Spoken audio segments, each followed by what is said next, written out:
संघीयतापछि कर्णालीवासीले प्राप्त गरेको देशकै कान्छो प्रदेश हो कर्णाली प्रदेश, जसलाई कसैले सधैँ अभाव, विकासमा पछि परेको, न्यून आय भएका नागरिकको बाहुल्यता भएको प्रदेशका रूपमा चित्रण गर्ने गरेको पनि पाइन्छ। तर कर्णाली अभावले झेलिएको प्रदेश मात्र होइन, कर्णाली एउटा सभ्यता पनि हो जुन कर्णाली नदीसँग जोडिएको छ। कर्णालीको सभ्यता मानव सभ्यता र संस्कृतिसँग जोडिएको छ र अहिले विकासले बिस्तारै गति लिँदै गरेको प्रदेशको रूपमा अगाडि बढ्दै गएको दृश्य त्यस क्षेत्रमा भइरहेका गतिविधिले देखाउँछ।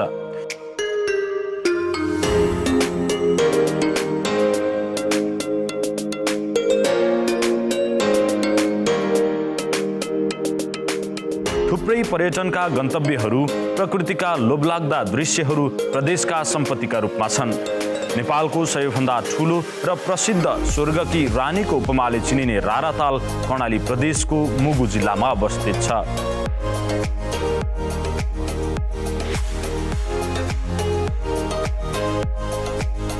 प्रकृतिको उपहारको रूपमा सृजित राराताललाई रारा राष्ट्रिय निकुञ्जको मनोरम हरियाली, त्यसमा पाइने कस्तुरी, रतुवा जस्ता जन्तुका साथै नेपालको राष्ट्रिय चरा डाँफे र अन्य चराचुरुङ्गीहरूले समेत शोभा थपेका छन्। कान्जिरवा हिमालको काखमा अवस्थित सेफ होक्सुन्डो ताल पनि कर्णाली प्रदेशको पर्यटक लोभ्याउने महत्त्वपूर्ण गन्तव्य पनि कर्णाली प्रदेशसँग छ। ऐतिहासिक जाजरकोट दरबार, जुम्लाको चन्दननाथ मन्दिर, दैलेखको श्रीस्थान, नाभिस्थान र कोटिला क्षेत्र, सुर्खेतको काँक्रेबिहार, बुलबुले ताल लगायत दर्जनौं ऐतिहासिक, पर्यटकीय एवं धार्मिक स्थलहरू प्रकृतिले नै कर्णालीलाई उपहार दिएको छ।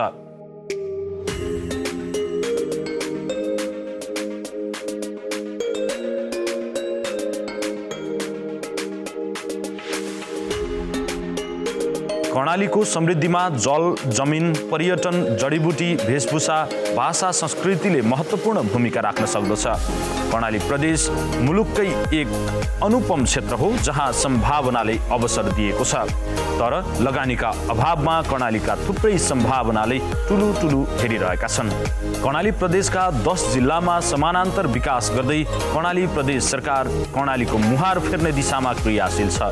एनटिभी कोहलपुरले कर्णाली प्रदेश मुख्यमन्त्री तथा मन्त्री परिषदको कार्यालयसँगको समन्वयमा प्रदेश सरकारले गरिरहेका जनतासँग सरोकार राख्ने विविध गतिविधिहरूलाई समेटेर कार्यक्रम हाम्बा कुरा हाम्बा मुख्यमन्त्री तयार पारेको हो। प्रदेशभित्रका विभिन्न ठाउँका नागरिकका गुनासाहरू कर्णाली प्रदेशका मुख्यमन्त्री महेन्द्र बहादुर साईले स्वयं सुन्दै र त्यसको सम्बोधन गर्ने कार्ययोजना बनाउनका लागि गरिरहनुभएका गतिविधिहरू समेत कार्यक्रममा हामी समावेश गर्ने प्रयास गर्नेछौँ। एकातर्फ कोभिड-19 को संक्रमणको त्रास पनि छ, तर सरकारले सञ्चालन गरेका विकास निर्माणका गतिविधि र यो विपदको समयमा सरकारसँग नागरिकको अपेक्षा के रहेछ, यसबारेको मुख्यमन्त्री महेन्द्र बहादुर साईको चासोलाई मान्नै पर्छ। यही मेसोमा हामी भौगोलिक विकटतासँग जुझ्दै हाम्बा कुरा हाम्बा मुख्यमन्त्री कार्यक्रम छायाङ्कनका लागि कर्णाली प्रदेशका मुख्यमन्त्री महेन्द्र बहादुर साईसँगै विभिन्न जिल्लाको भ्रमणमा निस्किएका छौँ। हाम्रो यात्रा प्रदेश राजधानी सुर्खेतको वीरेन्द्रनगरबाट आरम्भ भएको छ।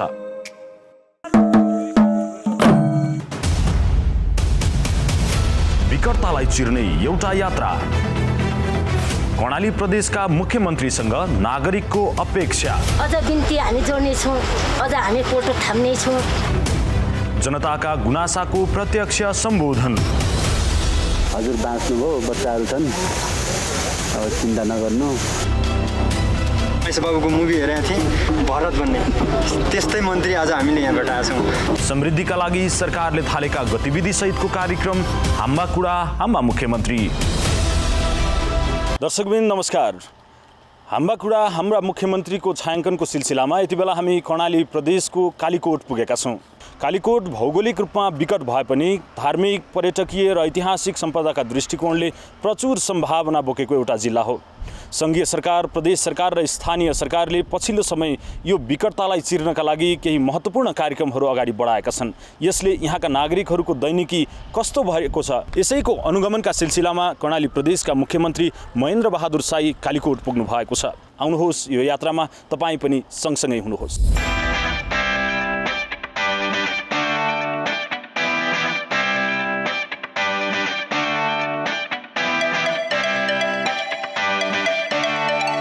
जुम्ला, दैलेख, बाजुरा र अछाम जिल्लासँग सिमाना जोडिएको योगी नरहरिनाथको जन्मभूमि कालीकोट। हामी हाम्बाकुडा हाम्बा मुख्यमन्त्रीको छायाङ्कनको सिलसिलामा कालीकोटमा छौँ।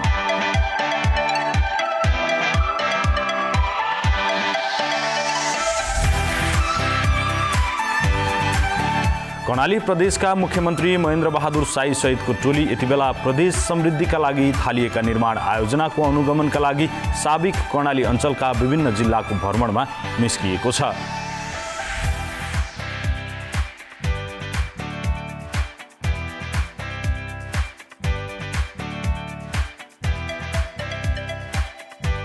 हुन त यो यात्रा जुम्ला, मुगु हुँदै हुम्लाको सीमासम्म नै छ। मुख्यमन्त्री महेन्द्र बहादुर साईले जनताका गुनासाहरू सुन्दै विभिन्न आयोजनाको स्थलगत निरीक्षण र अवलोकन गर्ने यात्राको आरम्भ कालीकोटबाटै सुरु गर्नु भएको छ।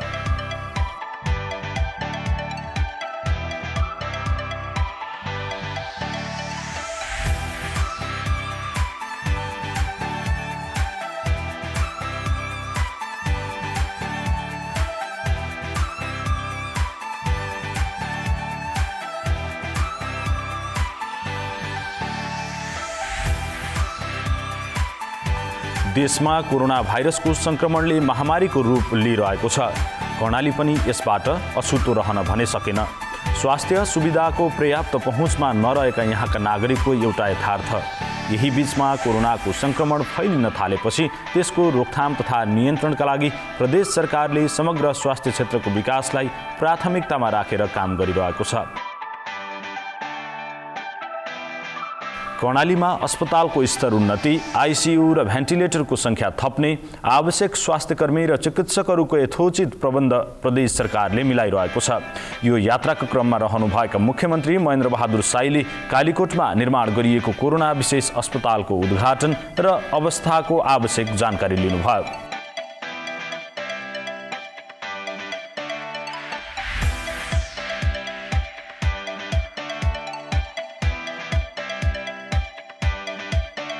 उसो त कर्णालीलाई निकै समयसम्म ग्रीन जोनमा राख्न सफल कर्णाली सरकारले जोखिम भित्रिन नदिन समयमै सावधानी भने अपनाएकै हो।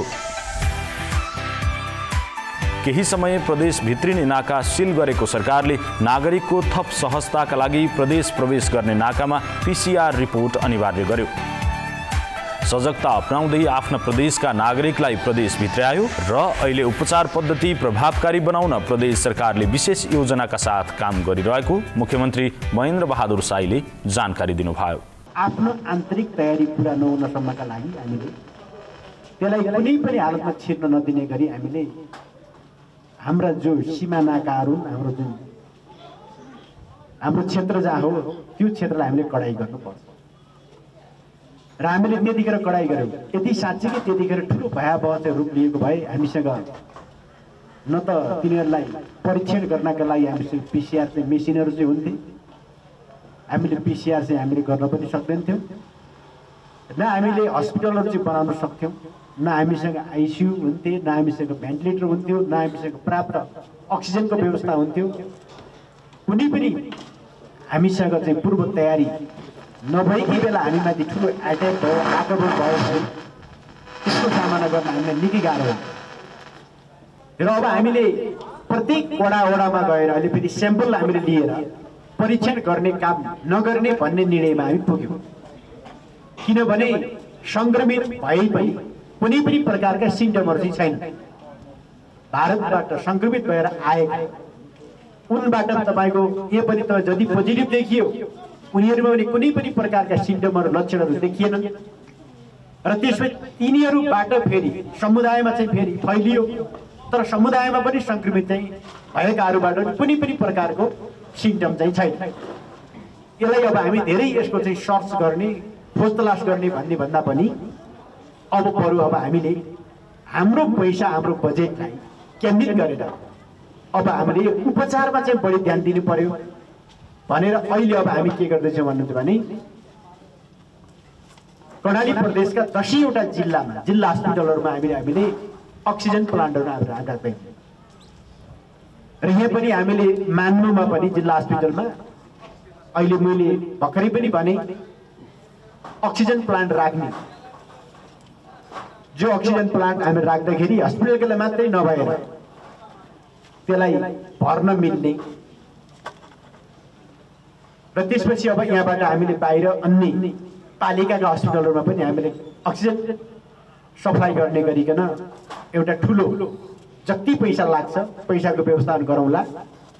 यसका लागि तपाईँलाई अहिले लागत इस्टिमेट सहितको तयारी गर्नुहोस् र तुरुन्तै टेन्डर गर्नुहोस् भनेर भनिएको छ। बजेट व्यवस्थापन भएको चाहिन्छ। अब बजेट यति अहिले जो छुट्याइएको बजेट चाहिन्छ त्यति मात्रै बजेट होइन, अहिले शीर्षक मात्रै हो। बजेट शीर्षक हो। हामीसँग कोभिडको पैसा चाहिँ छ 1,50 करोड पैसा हामीसँग छ।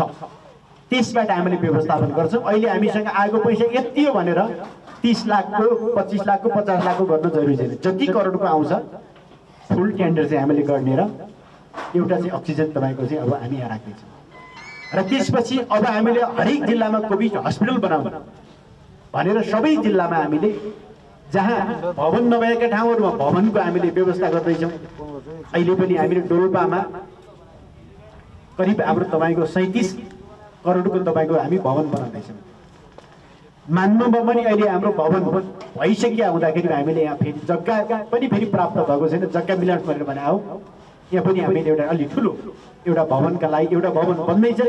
त्यो कम्प्लिट भयो भने पनि त हाम्रो लागि पर्याप्तै हुन्छ। थप तपाईँको चाहिँ भएन भने अर्को भवनको पनि व्यवस्था चाहिँ हामीले गर्ने र त्यसपछि अब भवन मात्रै भएर पनि पुग्दैन। सबभन्दा पहिला त हामीसँग चाहिने इक्विपमेन्ट हो। स्वास्थ्य उपकरणका लागि के चाहिने हो, के आवश्यक छ, अहिले लेटेस्ट तपाईँको प्रविधि पनि छ, राम्रो पनि छ। अब अहिले के भन्नुहुन्छ भने ल्याउने त भनियो, अब कसको स्टोरमा तपाईँको त्यो सामान छ अनि त्यसैले बनाउँछ तपाईँको यहाँ फेरि अनि त्यसको सामान चाहिँ बिक्री गर्ने गरिकन तपाईँको सामग्री ल्याउने कामहरू चाहिँ हस्पिटलले चाहिँ गर्नुहुन्न। यसमा चाहिँ क्वालिटीमा थोरै पनि हाम्रो कमी हुन दिनु हुँदैन। पटक पटक पिसिआर गर्नका लागि धेरै पैसा खर्च हुने भएको हुनाले अब हामी एउटा मात्रै प्रदेशले धेरै चाहिँ नाका टाइट गरेर मात्रै नियन्त्रण गर्न सक्दैनौँ। अब हामीले गर्ने भनेको उपचारकै लागि चाहिँ हामीले व्यवस्था चाहिँ गर्नुपर्छ भनेर हामीले त्यो व्यवस्थापन चाहिँ हामीले गर्दैछौँ। यसका लागि अहिले अब यहाँ जे जति हामीले व्यवस्थापन गरेका चाहिँ छौँ यसको राम्रो सञ्चालन गर्ने कुरा नै मुख्य कुरा हो। यसका लागि अहिले यो हस्पिटल त तयार भयो, बेडहरू त तयार भए, अब यसलाई सर्भिस दिनका लागि चाहिने आवश्यक जनशक्तिको बारेमा अभाव छ भन्ने कुराहरू भनिराख्नु भएको छ र लेखेर पनि पठाइसक्नु भएको छ। यतिजना हामीलाई जनशक्तिको आवश्यकता छ, यो तत्कालका लागि व्यवस्था चाहिँ गर्नु पर्यो भनेर उहाँहरूले माग पठाइसक्नु भएको छ। अब हामीले तुरुन्तै निर्णय गरेर आवश्यक जनशक्तिको व्यवस्थापन चाहिँ हामीले गर्छौँ र हामीसँग स्थायी जनशक्ति छैन। अब हामीले सेवाका हातमा हामीले लिएर आवश्यक जनशक्तिको व्यवस्थापन हामी तत्काल गरेर सेवा सुचारू गर्ने कुरामा हामी लागिरहेका चाहिँ छौँ।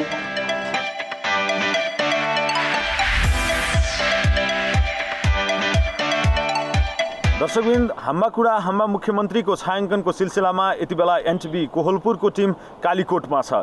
हामी मुख्यमन्त्रीज्यूसँगै यो प्रदेशका नागरिकहरूको जीवनस्तरको अध्ययन गर्न बुझ्न कर्णाली प्रदेश सरकारले गरिरहेका गतिविधिमाथि अनुगमनका सिलसिलामा मुख्यमन्त्रीसँगको यात्रा प्रारम्भ गरेका छौँ र यात्राको क्रममा हामी यति बेला कालीकोटको पिली पुगेका छौँ। यसलाई युद्ध पर्यटनका रूपमा विकास गरिँदैछ।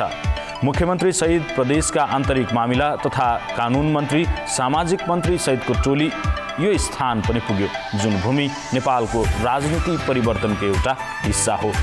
यो स्थानमा युद्ध हुँदा ज्यान गुमाएकाहरूप्रति हाम्रो पनि हार्दिक श्रद्धाञ्जली। यही स्थानमा युद्धको एउटा मोर्चालाई नेतृत्व गर्नुभएका मुख्यमन्त्री साईलाई यो ठाउँमा आउँदा कस्तो अनुभूति हुन्छ होला, यो जिज्ञासा हामीलाई उत्पन्न भएपछि हामीले युद्धस्थलको पनि अवलोकनका लागि आग्रह गऱ्यौँ र त्यसतर्फ टोली अगाडि बढ्यो र यो अनुभूति यस्तो रह्यो। अब यो एउटा ऐतिहासिक चाहिँ ठाउँ हो स्पोर्टको हिसाबले, स्थानको हिसाबले नि। नेपालमा 10 वर्ष सशस्त्र जनयुद्ध चाहिँ भयो र जनयुद्धको अन्तिम तपाईँको इन्डिङ चाहिँ तपाईँको लडाइँ वार चाहिँ तपाईँको इन्ड भएको तपाईँको यही ठाउँ चाहिँ हो। त्यो भएर पनि यसको एउटा ऐतिहासिक चाहिँ महत्त्व चाहिँ छ। यसले नेपाली राजनीतिमा नि एउटा निर्णायक चाहिँ तपाईँको मोड, एउटा निर्णायक चाहिँ भूमिका यो लडाइँले यो चाहिँ तपाईँको मोर्चाले देशमा शान्ति प्रक्रियामा जानका लागि सबै नेपालका राजनीतिक शक्तिहरूलाई बाध्य पारेको। यो खाली लडाइँ मात्रै जितिएको ठाउँ होइन कि यसले नेपालको समग्र राजनीतिमा यसले अर्को नयाँ मोड चाहिँ लियो, नयाँ दिशातिर यसले राजनीति चाहिँ लियो, जसबाट तपाईँको नेपालमा स्थायी शान्ति भयो। त्यो भएको ठाउँ भएको हुँदाखेरिमा र अरू स्वयं आफै फेरि मोर्चा लडेको, युद्ध लडेको। तपाईँ त कमान्डरै हुनुहुन्थ्यो। त्यसपछि अब टोली यहाँबाट ल्याएको, हामीले लडेको, रातभरि हामी दिउँसो 3 बजीबाट सुरु गरेर भोलि बिहानको 7 बजीसम्म हामी यतिखेरसम्म हामी यही थियौँ। भर्खर 8-9 बजिसकेका थियौँ। हामीले त्यसपछि मोर्चा सम्पन्न गरेर त्यसपछि फर्केको ठाउँ। अब तपाईँ यो प्रदेश सरकारका लगायत समग्र योजनाको अनुगमनमा यति बेला कर्णाली प्रदेशका विभिन्न जिल्लाहरूमा हिँड्दै हुनुहुन्छ र हामी यति बेला कालीकोटमा छौँ। कालीकोटका जनताहरूले हामीसँग पनि मुख्यमन्त्रीज्यूले यो गरिदिए भए हुन्थ्यो भन्ने खालका अपेक्षाहरू राख्नु भएको छ। तपाईँ यो गृह जिल्लाको भएको कारणले गर्दा यहाँका नागरिकहरूको अपेक्षा अस्वाभाविक होइन। तपाईँलाई चाहिँ कस्तो कस्तो गुनासो सुनायो मुख्यमन्त्रीज्यू? जनताका गुनासा त फेरि अब नयाँ गुनासा चाहिँ होइनन्, नयाँ मागहरू चाहिँ होइनन्, पुरानै छन् जो हामीले पुरा गर्न सकेका छैनौँ। जस्तै भौतिक पूर्वाधारको क्षेत्रमा हेर्ने भने पनि अझै गाडी रोड पुगेको छैन, धेरै ठाउँहरूमा जिल्ला सदरमा पुग्छ र केही ठाउँमा मात्रै पुगेको छ। अझै जनताको घरमा खानेपानीको व्यवस्था छैन, बत्तीको व्यवस्था चाहिँ छैन, स्कुलको व्यवस्था चाहिँ छैन, हस्पिटलको अवस्था एकदम दयनीय छैन र ठुलो चाहिँ तपाईँको गरिबी चाहिँ छ। अहिले कालीकोट जिल्ला तपाईँको देशकै 1 नम्बरमा आउँछ, गरिबी रेखा रहेको जिल्ला हो र जनताले अब आर्थिक चाहिँ उत्पादनमा तीव्र चाहिँ वृद्धि चाहिँ ल्याओस् सरकारले भन्ने प्रकारको अपेक्षाहरू छन् र ती मागहरू राखिरहेको हुन्छ नि। सरकारले ती सबै अपेक्षाहरू चाहिँ पुरा गर्न सकिरहेको छैन। अब सरकारको नेतृत्व चाहिँ म आफैले गरे हुँदाखेरि अझै बढी अपेक्षा त जनताको हुने नै भयो। तर अब हामीले अब नेतृत्व गरे पनि त फेरि हामीले समग्र कर्णालीकै विकासका लागि, कर्णालीको चाहिँ विकासलाई सन्तुलन कायम गर्नका लागि कहाँ छैन, खानेपानीको समस्या कहाँ छ, सडकको समस्या कहाँ छ, स्कुलको समस्या कहाँ छ भन्ने कुरा हामी त 10 जिल्लाभित्रको प्राथमिकताको आधारमा हामीले विकास गर्ने हो होइन। अब जिल्लाको मात्रै विकासको सवाल चाहिँ भएन। तर जनताका लागि चाहिँ विद्युत चाहिँ छिटो आइदियो भयो भन्ने हुँदैछ। तपाईँ स्वयं ऊर्जा मन्त्री भएको बेलामा एउटा योजना पर्याएर चाहिँ यहाँ बिजुली ल्याउने भनेर त्यो प्रक्रिया चाहिँ रोकिएको हो कि त्यो निर्माणकै चरणमा छ? अब यो मेरै पालामा मैले टेन्डर गया हो तर अझै सम्पन्न हुन सकेका छैन। अब नेपालका अब सबै विकास निर्माणको गति त तपाईँले बुझ्नुभएकै छ। अब टेन्डर हुन्छ, टेन्डर गर्दाखेरिमा ठुलो प्रतिस्पर्धा हुन्छ, धेरै घटेर चाहिँ तपाईँको निर्माण व्यवसायहरूले टेन्डर गर्छन् र धेरै ठाउँमा तपाईँको ठेका लिने, ट्याक्सी बुझ्ने र त ट्याक्सीबाट तपाईँको जो घाटा आउने हो नि त्यसलाई असुल गर्ने गरिकन उनीहरू लाग्ने समय थप गर्दै जाने ट्याक्सी बुझेको पैसाले त अरू ठाउँमा लगानी गर्न पाउने भयो। ब्याङ्कमै राख्यो भने त ब्याजैबाट पनि त उनीहरूको असुल पर्छ हुने भयो। त्यो भएर पनि धेरै योजनाहरू तपाईँको चाहिँ पछाडि परेका छन्, समयमै सम्पन्न हुन सकेका छैनन् भने यो पनि तपाईँको अहिले सुर्खेतदेखि कालीकोटसम्मको टेन्डर जो चाहिँ छ यो पनि अहिले सम्पन्न हुन सकिरहेको छैन। काम त भएको छ तर अहिले यो बिचमा फेरि रोकिने काम हुने भएको छैन। अब धेरै ठुलो प्रेसर चाहिँ गरेको चाहिँ छ जसले निर्माणको जिम्मा ल्याएको छ नि, तर पनि अब उहिले अब काम सम्पन्न गर्न सकेन, लुकिरहेको छ, भागिरहेको छ, फेरि त्यो सम्पर्कमा आइरहेको छैन, कामहरू रोकिएको छैन। यसका लागि मैले मन्त्रालयमा मन्त्रीसँग, सचिवसँग र विद्युत प्राधिकरणको चाहिँ अब एमडीसँग कुराकानी चाहिँ भइरहेको हुन्छ। तर यो 10वींसम्म जसरी भए पनि कालीकोटमा बत्ती पुगाउने टार्गेटमा चाहिँ लागेका छौँ। दर्शक महानुभावहरू, हामी यति बेला कालीकोटमा छौँ र हाम्रा मुख्यमन्त्रीको छायाङ्कनको सिलसिलामा यति बेला हामी यो ठाउँमा पुगिराखेको अवस्था हो। अब हामी जुम्लाका लागि प्रस्थान गर्दैछौँ। यो बिचमा तिला गुफा नगरपालिका छ।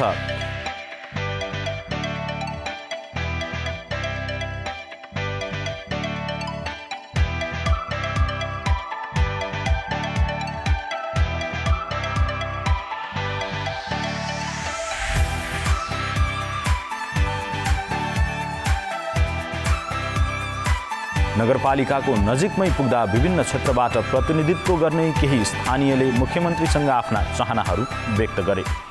प्रत्येक नागरिकलाई शिक्षाको पहुँचमा पुर्याउनुपर्छ, स्वास्थ्यको पहुँचमा पुर्याउनुपर्छ, स्वास्थ्य, शिक्षा र रोजगार सबै नागरिकलाई व्यवस्थित गर्नुपर्छ। यो सरकारको जिम्मेवारी र संविधानमा भएको व्यवस्था हो। त्यो व्यवस्थामा हामीले प्रत्येक नागरिकलाई रोजगार सिर्जना गर्न सकिराखेका छैनौँ। प्रत्येक नागरिकलाई शिक्षामा पहुँच पुर्याउन सकिराखेका छैनौँ र शिक्षामा दरबन्दी सिर्जना गर्न सकिराखेका छैनौँ। स्वास्थ्यमा दरबन्दी सिर्जना गरेर स्वास्थ्यमा व्यवस्थित पहुँच पुर्याउन सकिराखेका छैनौँ। यो सरकारको तर्फबाट गर्नुपर्ने भूमिकामा हामी यताबाट अलिकति झुकिराखेका छौँ र गर्न सकिराखेका छैनौँ। र ऐनहरूको सवालमा पनि सरकार गठन भएको यतिका वर्ष करिबन 3 वर्ष बितेर गइसकेको छ। हामीले केही स्थानीय ऐनहरू बनाएर स्थानीय ऐनमा टेकेर सरकार व्यवस्थित भएर चल्न सक्ने अवस्था बनिराखेको छैन। र हामीसँग कर्मचारीको हिसाबले हेर्दा नगर जब स्थापना भयो एउटा तपाईँको नासुले नगरको तपाईँको कार्यकारीको निमित्त कार्यकारीको जिम्मा लिएर नगरलाई चलाउने अवस्था बनेको थियो। हामी आइसकेपछि एउटा अधिकृत स्वरको कर्मचारी अधिकृत तहको कर्मचारीले हामीलाई स्वागत गरेर हामी नगर सरकारको हिसाबले हामीले पद ग्रहण गरेका थियौँ र नगर त्यो स्तरबाट अगाडि बढेको थियो।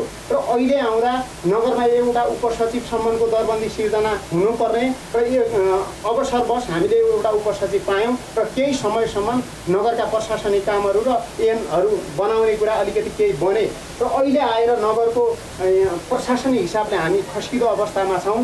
हामीसँग स्वास्थ्यको 7औं तहको दरबन्दी रहेर उहाँले नै प्रशासनिक कामकाज र आर्थिक विषयवस्तु बढाइराख्नु भएको छ। यो विषयले गर्दा हामी प्रशासनिक हिसाबले अलिकति चल्न सकिराखेका छैनौँ। प्रशासनिक हिसाबले हामीसँग चाहिन पर्ने कर्मचारीहरूको व्यवस्थापन हुन सकिराखेको छैन। कर्मचारीको व्यवस्थापन भयो भने मात्रै सरकारको सम्पूर्ण कामकाजहरू नियमित सञ्चालन गर्न सहज हुन्छ।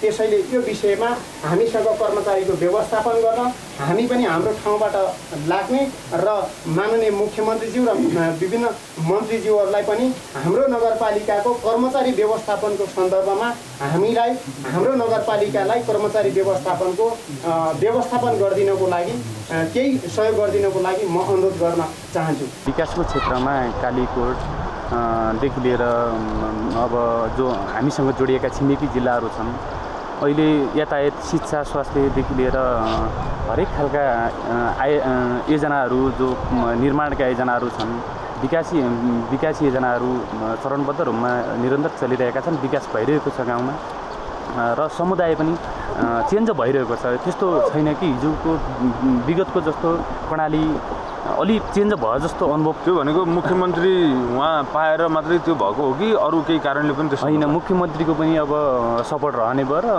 नेपाल सरकारले पनि विकासको जो अवधारणालाई निरन्तर लिएको छ। यो हामीले मुख्यमन्त्री पाएका छौँ र मुख्यमन्त्रीको पनि अब हात रहेको छ। अब कालीकोटको विकट क्षेत्रमा अहिले प्रत्येक वडामा तपाईँको गाडी गएको छ।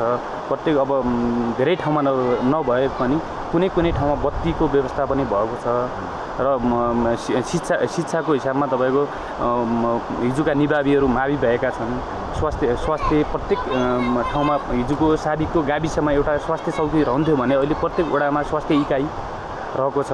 मेरो माग भने चाहिँ अबको मुख्यमन्त्रीज्यूको कार्यकालमा कालीकोटदेखि लिएर तपाईँ कर्णाली प्रदेशको विकट रहेको हुम्लासम्म यातायात पूर्ण रूपमा सञ्चालनमा आउनुपर्छ र एकदमै स्वास्थ्यको क्षेत्रमा जुम्ला मात्रै नभएर प्रत्येक जिल्लामा स्वास्थ्य एकदम भरपर्दो स्वास्थ्य हुनुपर्छ, स्वास्थ्य सेवा हुनुपर्छ र शिक्षामा पनि त्यति नै महत्त्वपूर्ण रहनुपर्छ। अब त्यति महत्त्वपूर्ण भूमिका खेल्नुपर्छ मुख्यमन्त्रीज्यूले, किनभने अवसर भने एकैपटक आउँछ, फेरि अवसर आउँदैन।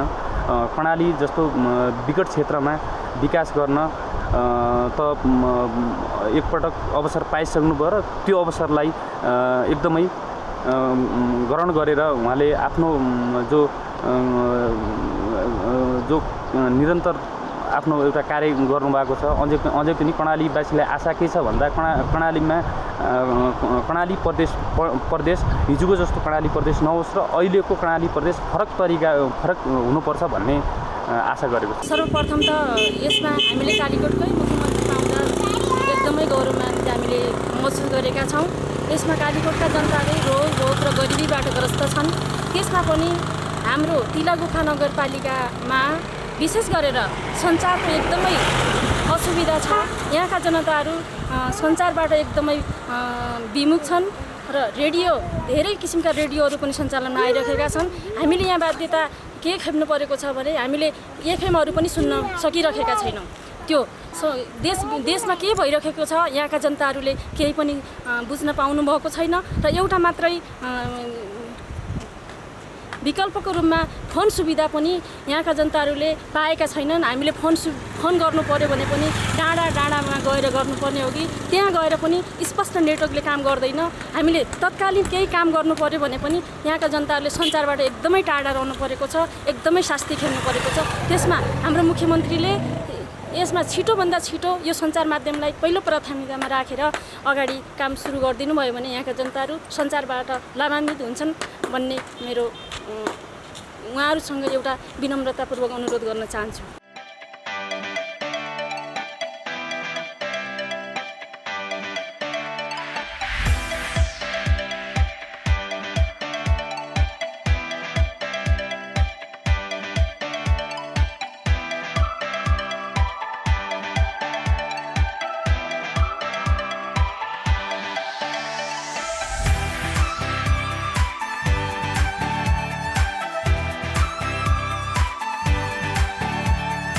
यी प्रतिनिधिमूलक समस्या सुनिसकेपछि मुख्यमन्त्री महेन्द्र बहादुर साईले तिलागुफा नगरपालिकाको कार्यालयको अवलोकन गर्नुभयो र समस्याका बारे जानकार भएकाले त्यसको समाधान गर्न पहल गर्ने बताउनुभयो। जुन ठाउँमा जे हामीले गर्न खोज्यौँ, जस्तै कि धेरै तपाईँको यो तिलामा पुल हाल्नु छ, पैसा धेरै चाहिन्छ पुलका लागि, अनि मात्रै हाम्रा अन्य ओडाहरूमा बाटो जोडिन्छ, अनि सडक खन्नका लागि पनि अझै पनि अब हामीले एकचोटि त्यो डोजर मात्रै पुगायौँ, ट्र्याक्टर मात्रै पुगायौँ, ट्र्याक्टर पठाउने बाटो मात्रै भएर हुँदैन।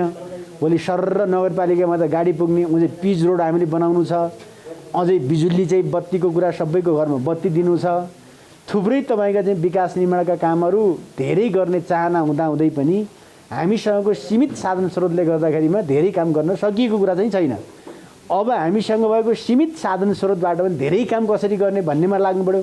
यसका लागि यहाँ काम गर्ने कर्मचारी साथीहरूको पनि स्पिड के हुनु पऱ्यो भने म आएर कार्यकारी प्रमुख भएर काम गर्दा मेरो कार्यकालमा मैले यतिसम्मको काम चाहिँ गरेर जानुपर्छ भन्ने प्रकारको स्पिड चाहिँ हुनु पऱ्यो। अन्य कर्मचारीको पनि त्यो हुनु पऱ्यो र त्यसै प्राविधिक जो चाहिँ हाम्रो एक्सपोर्ट जनशक्ति छ त्यसको पनि त्यो प्रकारको सोच चाहिँ हुनु पऱ्यो र अनि कामलाई ढिला गर्ने, अड्क्याउने, जनताको सेवालाई चाहिँ हामीले चुस्त दुरुस्त नगर्ने, पारदर्शी नगर्ने, अपारदर्शी चाहिँ हामी हुने, कामकाजलाई ढिलाइ गर्ने। अब हिजोको जस्तै काम गर्ने शैली हामीसँग चाहिँ अब हुनु हुँदैन। अब त जनतालाई त तपाईँको नागरिकता बनाउन आयो भने 10 मिनटमा नागरिकता पाउनु पऱ्यो जनताले। 10 मिनटमा तपाईँको चाहिँ तुरुन्तै नामसारी राजीनामा गर्ने त्यो कामहरू कम्प्लिट चाहिँ हुनु पऱ्यो। अब त हामीले अब कामहरू र एउटा सम्झौता गर्नु पऱ्यो भने कति समय अध्ययन गर्न कति समय लाग्ने हो, त्यसपछि त तुरुन्तै अगाडि बढाउनु पऱ्यो नि त। अनि तपाईँको फाइल 1 महिनासम्म पनि चाहिँ राखिराख्ने, अगाडि नबढाउने, काम सम्पन्न भएपछि भुक्तानी छिटो नदिने। अहिले पनि काम सम्पन्न अघिल्लो वर्ष भइसक्यो, भुक्तानी नदिएको कारणले गर्दा तपाईँको रकम फ्रिज भएको छ।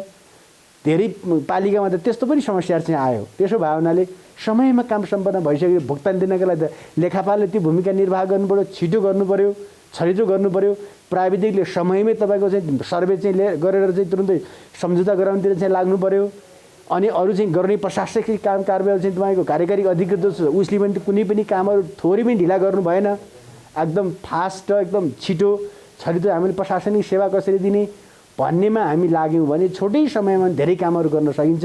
यसमा तपाईँ लाग्नुहोस्। सबभन्दा राम्रो काम गर्ने, उत्कृष्ट काम गर्ने कर्मचारीका लागि चाहिँ हामीले विशेष सम्मान गर्ने, पुरस्कृत गर्ने पनि व्यवस्था हामीसँग छ, हामी त्यो गर्छौँ। तिलागुफाकै नागबमा बाढीले परिवार गुमाएका बालकका बारे थाहा पाएपछि मुख्यमन्त्री महेन्द्र बहादुर साई अभिभावकत्व ग्रहण गर्न त्यहीँ पुग्नुभयो र भन्नुभयो प्रदेश सरकार छ, अनाथ भएको महसुस हुन दिने छैन। जे घटना घट्नु घटिहाल्यो। अब विपद भन्ने कुरा के हुन्छ भने मान्छेले सोचे जस्तो हुँदैन। अब यस्तो मान्छेको जीवनमा जो कोहीको हकमा पनि जतिखेर पनि विपद आउन सक्छ कि। त्यो भएर पनि अब हजुर बाँच्नुभयो, बच्चाहरू छन्, अब चिन्ता नगर्नु। अब यो त दुःखद घटना चाहिँ हो। अब बच्चामा त्यो चिन्ता नगर्नु, पढाउने व्यवस्था मिलाउँला, पाल्ने व्यवस्था गरौँ। अब आमाले पनि चिन्ता नगर्ने, अब हामी सधैँ छौँ। अब के समस्याहरू चाहिँ आउँछन् हल गरौँला होइन। यहाँ मन्त्री सरहरू हुनुहुन्छ नजिकमा अरूसँग यसो कुराकानी राख्नु, अब केही गर्नु पऱ्यो भने अब गरौँला। तत्काल प्रदेश सरकारको तर्फबाट दिने राहतहरू चाहिँ अब प्रत्येक मृतक बराबरको चाहिँ 2 लाख रुपियाँ दिने त्यो व्यवस्था छ। अनि भक्तियो घरका लागि 1 लाख रुपियाँ दिने भन्ने सबै छ। अनि अन्य कुरा पनि तपाईँलाई थप समस्याहरू चाहिँ के के आउँछन् आमाले भन्नु होला, त्यही ढङ्गको व्यवस्था गरौँला। बच्चाहरूको हकमा अब चिन्ता नगर्नु, अब हामीले जिम्मा लिउँला। अब बच्चा बच्ची कति छन् के छन् अब हामीले पढ्ने व्यवस्था चाहिँ गराउँला, चिन्ता नगर्नु होला। अनि आमाले पनि अब धेरै कुरा दुःख नमान्ने, अब जे घटना घट्नु घटिहाल्यो। अब यस्तो विपत्ति कतिखेर कसको जीवनमा आउँछ भन्ने कुरो थाहा हुँदैन। हामीले सोच्दै नसकेका घटनाहरू कहिलेकाहीँ यस्ता आउँछन् मान्छेको जीवनमा विपत्ति। अब त्यही भएर यतिका मान्छे आए भेटघाट गर्न सबै गर्न अब धेरै दुःख चाहिँ अब नगर्नु होला है। अनि को छन् अब अहिले घरमा? को हुनुहुन्छ अहिले घरमा? 2जना मात्रै है? ए बुहारी, एउटा बुहारी बचिया छ, बुहारी बसेको छ एउटा, अनि 2टा भयो। यिनीहरूको आमा त हुनुहुन्छ नि, लेखेको छैन? ए दादा नि है नरहनुहुन्न है, दुःख मान्नुहुन्न है। ल ठिक छ, अब यो दुःखद घटना घट्यो, यो अब तपाईँ हाम्रो काबुभन्दा बाहिरको स्थिति हुन्छ, चिन्ता नगर्नु होला। अरू अब थप बाँकी कुरा हो। अब मान्छे जन्मिसकेपछि एकचोटि अवश्य पनि मर्छ। अब कहाँ कतिखेर कसको मृत्यु कसरी हुन्छ भन्ने कुरै थाहा हुँदैन, ठेगाना हुँदैन। मान्छे हन्डान्डै कैयौँजना मान्छे मरेका छन्। त्यो भएर बाँचेका मान्छेहरूले अब त्यही पिर लिएर अब एकदम तडबिकन चाहिँ अब हामीले मर्नु हुँदैन। अब बाँकीहरू बाँचेका मान्छेहरूको व्यवस्थापन कसरी गर्ने भन्ने कुराका बारेमा मुख्य कुरा हो, सोच्ने कुरा।